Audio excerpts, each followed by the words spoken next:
Welcome back to the fourth segment of Redefining Safe with the live air date of February 11th, 2011. In the fourth segment today, as I said in the beginning, each of these can stand alone to talk about why each of the trainings are important so we can utilize YouTube and other forms of media to get this message out there for our worldwide training launch for 2011, which will be beginning on March 4th, and there will be over a dozen events going on this month via the web. We are very, very pleased and happy to not only have a seat here at Des Moines Amplified under the umbrella of Worldwide Amplified, because a couple things really happened this kind of dynamic this year, is not only do we have to travel to your state to provide this training, we can do it via the web. We have been just blessed to see what happens when we train a community to take on the problems of recidivism and public safety with the proper tools, just using the simple rule of twos, which cuts the timelines of decision-making down for the first 2 minutes, the first 2 hours, the first 2 days, 2 weeks, 2 months, 2 years into life, for the community to make proper decisions, as well as the returning citizen has a way to chop these things down.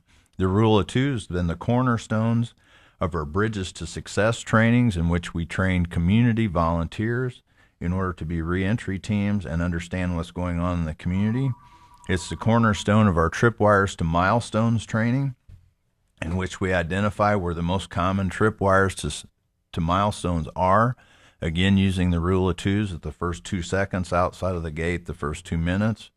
Also with the barriers to employment model, where we can actually find a way to engage the person's true skills in a community and find an employer that needs it, but also training the employer where the most common tripwires are, the timelines in which they exist, but also taking a strong look at this individual's skills, strengths, and weaknesses, as well as the community that's in it, including the employment environment itself. We've also talked about our alternatives to incarceration model, because if we look at the growth of our prison systems in the last 20 years, it's time that we give the community a toolbox to step up with a better plan that can keep someone paying taxes, being a father, continue to be in the community, actually being a contributing member of society instead of ending up costing $30,000 a year or more for a prison bed, but also finding ways to reduce the prison population, better spend your tax dollars, and create an investment in communities and not more prisons. We talked about the Ladders to Success model, where we can actually go inside the prison or on the outside and train someone how to make decisions around the rule of twos toward a goal. And also, if they make that first decision in the first 2 minutes or 2 hours, we get a chance to weigh that out. What's it going to look like in 2 hours, 2 days, 2 weeks, and 2 months? You don't have to be a rocket scientist to teach these classes. What you have to have is a clear understanding of where the most potential tripwires are and how we can help them overcome them, which is also why we created Obstacles to Success, which is a follow-up to all of these trainings, that we can actually go to an individual environment with your input and talk about how do we overcome child support, how do we overcome someone's paycheck getting garnished, how do we overcome the family who, when they reconnect with them, he's not ready for that kind of commitment, he or she, or even have the opportunity in looking at Obstacles to Success to find ways to engage what's worked in other communities and find a way to adapt those models to the local area they're in. I've actually saw a program where the Amish actually takes newborn children from women going into the correctional system, actually raise the child, bring it back for visits, but also there's a ramp-up time on the outside where the day mom gets out of prison, she don't have to be a mom and an employee. Instead, she can get on her feet and take in a schedule of being able to visit with her child once or twice a week until she gets on her feet, then a weekend, then a week, and it's kind of a natural transition instead of all at once when that world goes from 3 miles an hour to 60. We will be putting together even more trainings this year, which part of them are already in process. One is called a Walk to Freedom, where you can actually work with financial-only type of warrants. We're also looking at a Mentor to Achieve that actually Bobby Grigsby, our social policy and educational director, has already put together, We'll also be looking at doing some live events called Networking to Change in your community, where we will pull all kinds of organizations, corrections, police officers, and other people together who are stakeholders in this mission. Last fall, I was fortunate enough to do a Networking to Change in Michigan, and I was amazed to not only see judges, attorneys, the Board of Parole, the faith community, Reentry Initiative people, and people from the community college as well as mental health come together in one place to learn how the model works. Well, the bottom line is everyone has a stake in this. So absolutely, it's silly not to be involved in some way or somehow. If we look back at the fact that we've become competitive, we live in a world that's changing drastically. I am pleased to say that this model, as we put this together, focuses on something for everybody. Because as Tom just said, not one organization can take on all these problems, but what we can do is find one model that strengthens those organizations in the community and pulls them together.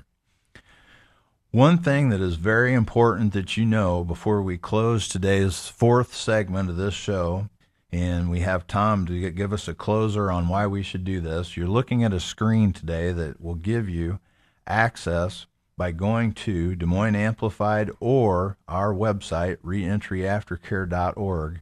You can sign up for these classes online. It's as simple as purchasing the ticket that you will see on the screen. Be sure and read the description of the training. If you are a volunteer or a church or an outreach organization that wants to learn how to do a Bridges to Success team, there's a description on the page as well as the one on the website. But what we really want to make sure is that you understand what happens at each training and what you're going to leave that training with, and they also complement each other. Naturally, we know that someone from corrections, sometimes because of policy, can't sit on a reentry team.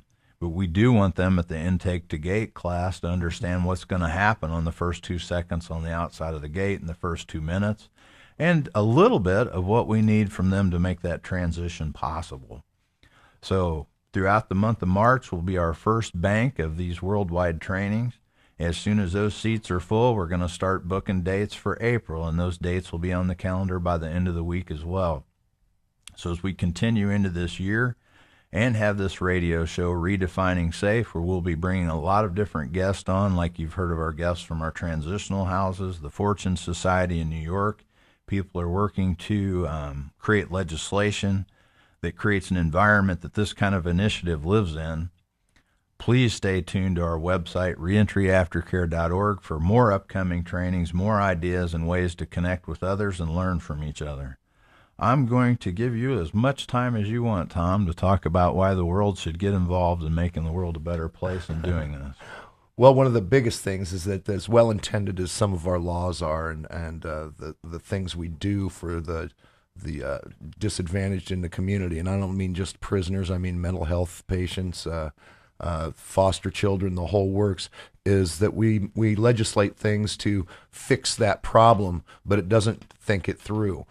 Foster children age out and they don't know what to do.